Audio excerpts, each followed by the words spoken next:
Bueno a todos y todas. Hoy vamos a hacer un repaso por los temas 22, 23 y 26, que son correspondientes al ciclo formativo de educación infantil. Concretamente, lo primero que quería comentar es un poco la normativa del ciclo, que la tenéis aquí, el Real Decreto y la Orden. ¿Por qué la hemos colocado aquí? Porque es muy habitual que nos hagáis preguntas al respecto de esta normativa y de la etapa de educación infantil. Habitualmente se suelen confundir muchísimo, pero no hay que confundir la normativa que regula nuestro ciclo formativo de grado superior de educación infantil con la normativa de la etapa que vamos a ir viendo a continuación, ¿vale? Estos temas, como bien hemos dicho, se encuentran enmarcados un poco dentro de este ciclo formativo, relacionado sobre todo pues, con la formación que impartimos a nuestros futuros y futuras técnicas. Bueno, pues la etapa educativa que atiende a nuestros niños y niñas de 0 hasta los 6 años de edad es la que denominamos educación infantil. Cuando hablamos de educación infantil hacemos referencia a toda esta franja de edad al completo, teniendo en cuenta que la dividimos en dos etapas dentro de esta, ¿no? Dos ciclos, el primer ciclo de 0 a 3 y el segundo ciclo, que ya está en muchos de los casos incluidos en los centros educativos, de 3 a 6 años. Aunque bien es cierto que la obligatoriedad de la escolarización no comenzaría hasta lo que sería la educación primaria. Bien es cierto que ya son muchas familias las que llevan o ven la importancia de la educación infantil y acaban llevando a sus hijos e hijas tanto al primer ciclo como al segundo ciclo. Bueno, si nos remitimos a lo que es la educación infantil, está claro que desde hace ya algún tiempo le vemos claramente esa función asistencial, es decir, ¿por qué llevamos a nuestros niños y niñas a los centros educativos? Pues principalmente es un mecanismo para asegurar la conciliación entre la vida familiar y laboral, eso lo tenemos muy claro, pero no podemos olvidar que también existe una necesidad, una función educativa, es decir, necesitamos también que se estimule a esos niños y niñas en esta etapa de educación infantil o más básica, ya que teniendo en cuenta que la etapa primera es la etapa más fundamental de la vida de estos niños y niñas, pues qué menos que favorecer esa estimulación y el desarrollo y el aprendizaje de nuestros niños y niñas. Bueno, para el desarrollo de la educación infantil está claro que vamos a tener que tener en cuenta una serie de recursos metodológicos. Concretamente, si hablamos a nivel de instalaciones, podemos remitirnos al decreto 149/2009 y aquí voy a hacer un inciso.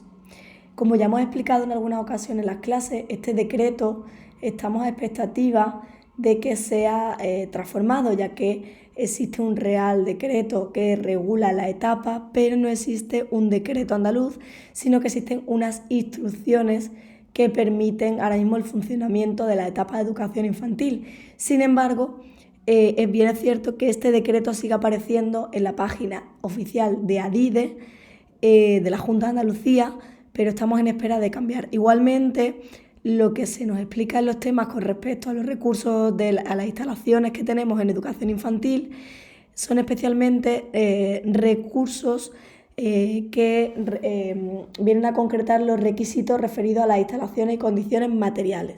Es decir, la ubicación, pues, o bien en locales exclusivos, con acceso independiente, que a veces pues, tienen que tener una sala por cada unidad, etcétera, etcétera. En cuanto a la organización de este tipo de recursos, tenemos que tener en cuenta que todas las dependencias de la Escuela de Educación Infantil se consideran espacios educativos, con lo cual todas ellas tienen que estar ambientadas y reguladas como espacios educativos, tanto los espacios exteriores como los espacios interiores o la propia aula. Dentro de la aula, siguiendo a muchos autores, como Enric Morales, que afirma que el entorno jamás es neutro, es decir, el entorno en sí mismo al final también está educando en sí mismo, con lo cual será muy probable que el aula esté ambientada de una determinada manera, pero también en conjunto la escuela infantil o el centro de educación infantil en el que nos encontremos, y habitualmente también solemos trabajar mucho con los espacios de rincones. En cuanto a los recursos temporales, vamos a hablar sobre todo de una organización a nivel temporal, es decir, vamos a tener que tener en cuenta unos ritmos de forma diaria, unos ritmos a lo largo del trimestre, una habituación de nuestros niños y niñas a estos ritmos, a estas rutinas, y otras características que podemos tener en cuenta pues son también la necesidad de flexibilización, ayudar a que el alumnado organice su tiempo, alternar también el procesamiento de la información y el tiempo que necesitan para ello, tener en cuenta las costumbres sociales y los acontecimientos, respetar la creatividad, la diversidad, la individualización y establecer rutinas, como decíamos. En cuanto a los recursos materiales, pues utilizaremos materiales de muchos tipos. Materiales a nivel de equipamiento, todo el equipamiento que pueda haber dentro de las diferentes aulas de educación infantil, material didáctico y materiales curriculares que nos ayuden también a hacer de nuestra escuela infantil un espacio educativo y no solo de conciliación familiar como hablábamos anteriormente. Bueno, para desarrollar todo esto, pues además de los recursos sería necesario tener unos recursos humanos, un equipo educativo, que son los que van a poner en funcionamiento al final pues todas las actividades, los recursos, las iniciativas que se van a desarrollar dentro de los centros educativos. Aquí hacemos referencia a este decreto porque es el que regula a nivel de educación infantil y los colegios de educación primaria todo el reglamento orgánico, todo el funcionamiento de los mismos. Los equipos de ciclo está claro que agrupan a todos los maestros que imparten docencia en él. Y además las competencias, pues como bien veis ahí, pues son muy variadas, pero sobre todo es proponer actividades didácticas que permitan poner e implementar dentro de nuestro centro educativo situaciones que permitan el aprendizaje de nuestros niños y niñas. ¿Cuáles son, por tanto, los documentos de planificación de la actividad educativa? Pues tenemos por un lado el proyecto educativo de centro, que es un instrumento que nos permite la planificación y define la identidad del propio centro. También tenemos las propias finalidades del centro, que constituyen parte de este proyecto educativo de centro. Como ya hemos dicho, marca un poco las líneas educativas que va a seguir el centro educativo y son sobre todo grandes propuestas educativas de un centro. El reglamento de organización y funcionamiento, el ROF, que es el que va a ir un poco dirigiendo las normas que van a regular la convivencia y también la estructura organizativa del centro educativo, es decir, necesitamos unas normas por las que guiarnos en todos los niveles. El proyecto curricular de centro, que sobre todo permite tomar decisiones compartidas, la reflexión sobre lo que está ocurriendo a nivel de centro, dar un poco de coherencia con esos fines educativos que estábamos hablando y sobre todo un instrumento más pedagógico, más que de organización o de funcionamiento. El proyecto curricular de etapa, que viene a concretar lo que veníamos diciendo anteriormente, pero a nivel de etapa, en el que vamos a establecer cuáles son los contenidos que se van a trabajar, de qué forma, con qué metodología, qué objetivos se persiguen, etcétera, etcétera. El plan anual de centro es un plan que supone una concreción para un curso académico concreto, porque como ya sabemos, aunque tengamos unas finalidades generales, vamos a tener en cuenta el año escolar en el que nos encontramos, con sus características, sus casuísticas, el alumnado que tenemos en este momento, etcétera, etcétera. La memoria anual de centro, en el que será una revisión precisamente a final de curso de todo lo que hemos marcado en ese plan anual. Y finalmente nuestras programaciones curriculares y también programaciones de aula que vienen a concretar qué estamos impartiendo, qué finalidad perseguimos, incluso pues concretarán las actividades de enseñanza-aprendizaje que se van a llevar a cabo. En cuanto a los centros educativos, tenemos que tener especial relevancia en la importancia de la inserción dentro, del centro en el medio social en el que se involucra. La escuela ya sabemos que da parte de socialización a nuestros niños y niñas, con lo cual nuestro objetivo fundamental es ser parte de esa propia sociedad en la que han surgido. Entonces, ¿cómo podemos hacer esto? Bueno, pues está claro que vamos a tener en cuenta la realización de actividades y proyectos. El pertenecer a un entorno concreto ya nos viene a ser partícipes del propio entorno, ¿no?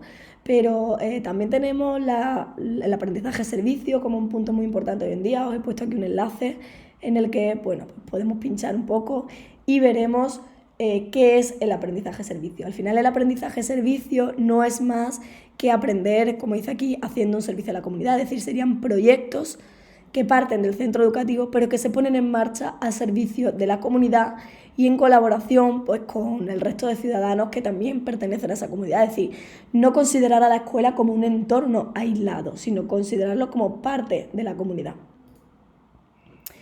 También tenemos las comunidades de aprendizaje, esto es ir un poquito más allá incluso.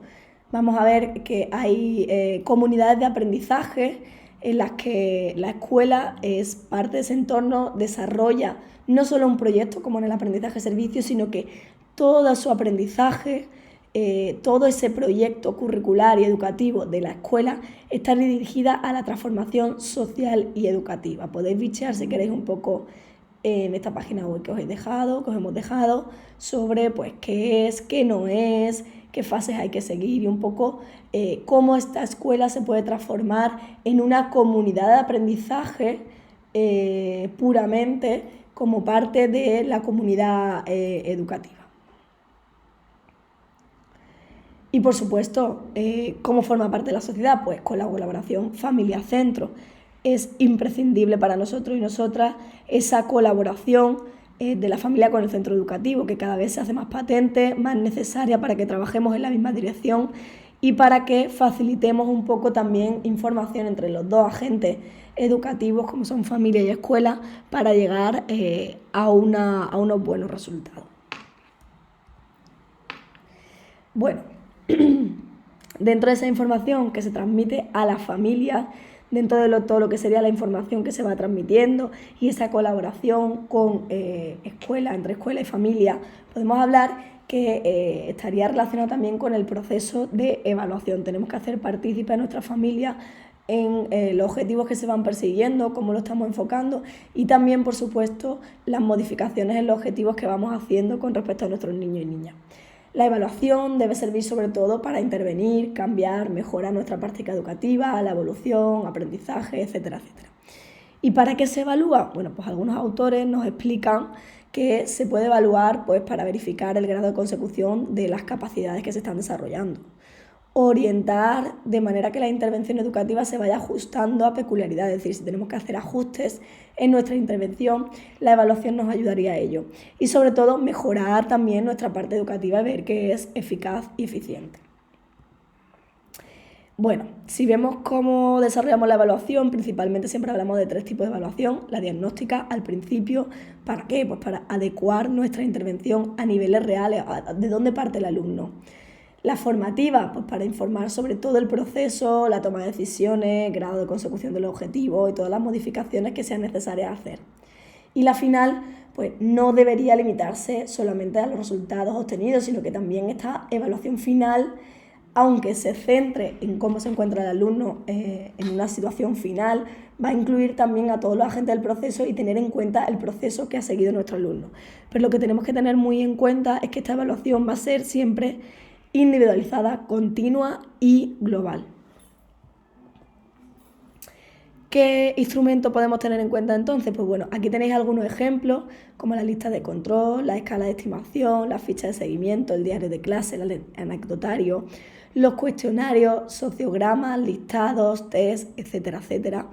Pero lo que más predomina en educación infantil es la observación. La observación nos va a poder guiar en este proceso de evaluación como un elemento importante. Cuando observamos es cuando obtenemos esa información necesaria y la importancia que tiene esta observación en la evaluación diagnóstica. ¿Por qué? Pues porque esa observación nos puede permitir recabar datos, ver cómo es un alumno y si realmente es necesario un tipo de intervención diferente. Está claro que necesitamos técnicas para esa recogida de información. Esa observación debe ser sistemática, debe sobre todo centrarse en algunos determinados aspectos, pero bien es cierto que en educación infantil se recomienda especialmente la observación como técnica por excelencia. Como hemos estado viendo, es cierto que toda esa información que podemos recabar en este momento, especialmente en los momentos iniciales, nos puede proporcionar una información que a veces no podemos adquirir por otro tipo de técnica.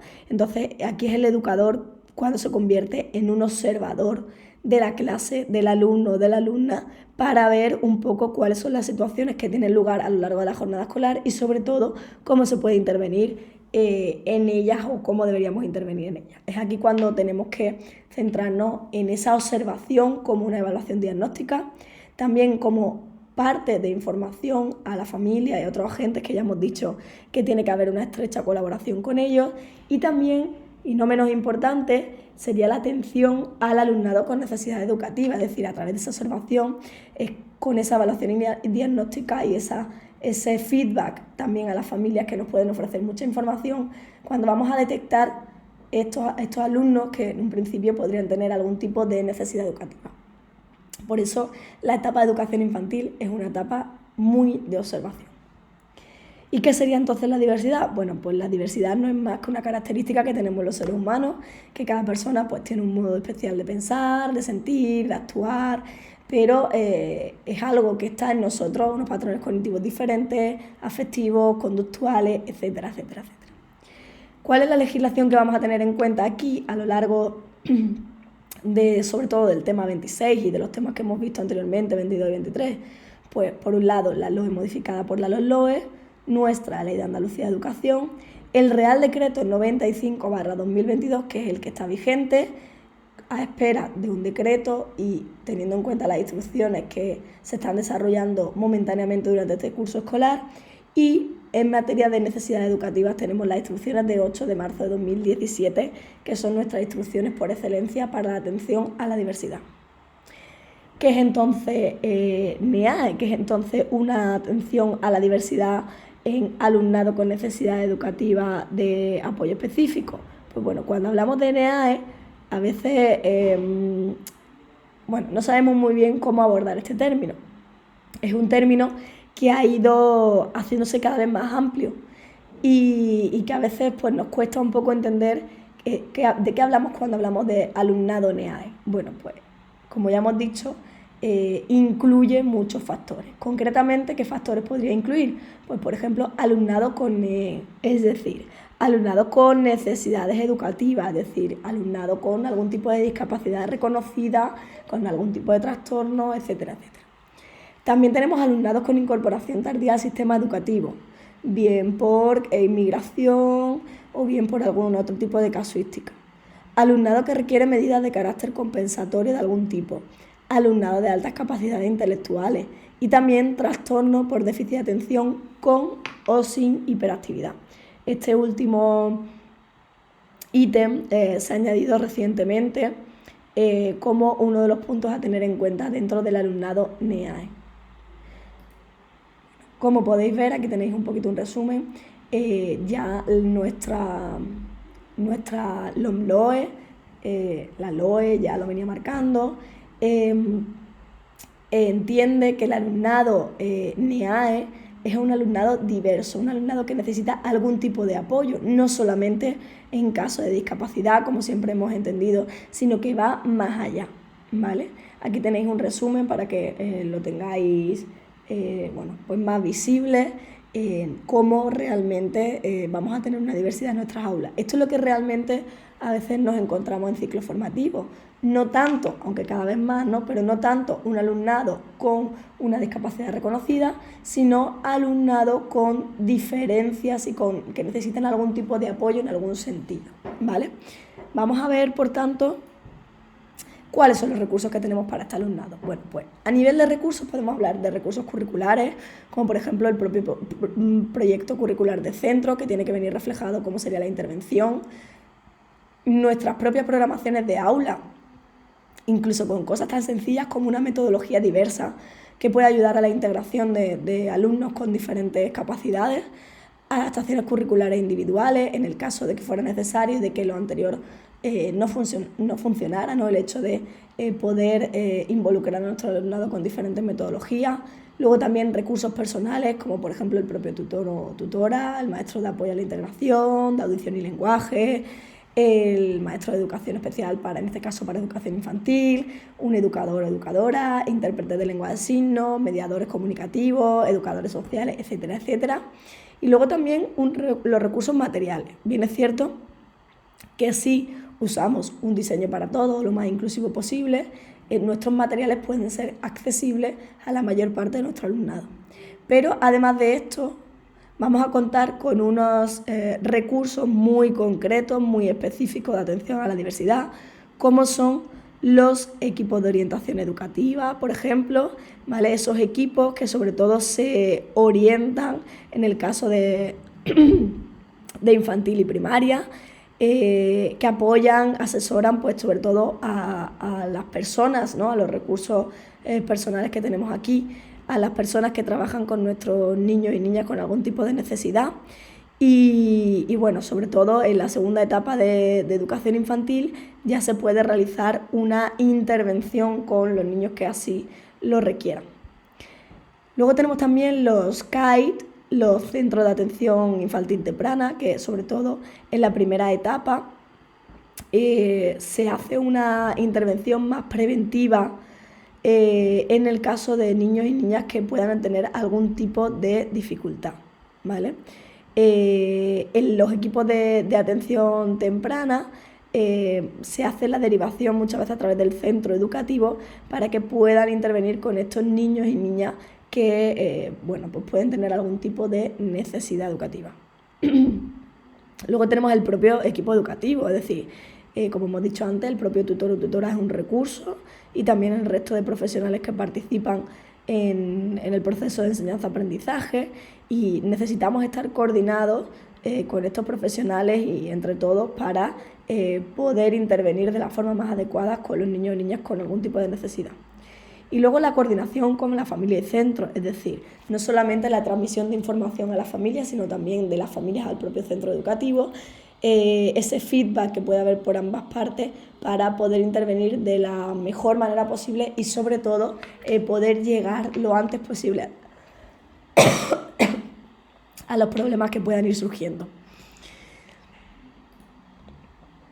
Os hemos dejado aquí un enlace a la Junta de Andalucía en la cual se nos explica pues, en qué consiste la atención temprana a alumnado con necesidades. Disculpa que no se carga. Alumnado con necesidades, la importancia que tiene la atención temprana hoy en día y especialmente en etapas como sería la etapa de educación infantil. También a nivel de recursos, pues podemos tener en cuenta algunos de los centros de atención temprana, como por ejemplo podría ser ATAI, que es un centro de atención temprana, ¿no? Una asociación, mejor dicho, de atención temprana interdisciplinar, donde muchos profesionales, pues a través de ella se canalizan esos profesionales. Luego tenemos Macrosat, también centrados en atención temprana, Equipo SIDI, que seguro que muchos de Málaga lo conocéis porque es bastante conocido, hacen sobre todo unos muy buenos diagnósticos y un acompañamiento familiar excelente, porque a veces no solo es el diagnóstico del niño o de la niña, sino cómo eso está repercutiendo en la propia familia, en la dinámica familiar y cómo gestionar todo eso, ¿no? Y FamiDiat, que también va un poco orientado a esa intervención no solo con los menores, sino también con la familia. Aquí tenéis algunos de los recursos, seguro que en vuestras poblaciones, localidades encontráis muchísimos recursos de atención temprana. Es algo que puede servir, siempre lo digo, ¿no? Pero es algo que puede servir para concluir el tema de una forma muy real y muy cercana a nuestra vida diaria y dándole la importancia que tiene ese diagnóstico, esa observación primera para poder intervenir de una forma adecuada y evitar futuros problemas desde una intervención muy temprana, como es el caso de educación infantil, como una etapa trascendental en la vida de nuestros niños y niñas.